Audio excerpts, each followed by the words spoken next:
Kasabay naman ng pagunita ng undas, tila may hirit sa publiko si Vice President Sara Duterte.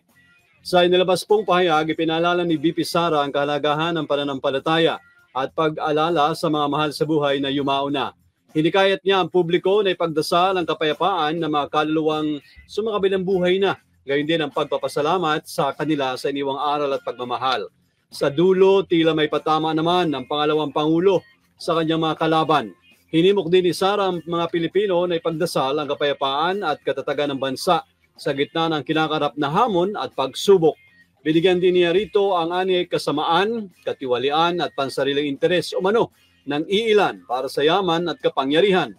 Matatandang binanatan din ni VP Sara si Pangulong Bongbong Marcos sa isang press briefing noong October 18. Taas ang sinabi ng Vice Presidente na walang alam sa pamumuno si Marcos at ninais na pugutan ito ng ulo dahil sa pagpapahiya umano ng isang estudyante sa isang graduation ceremony.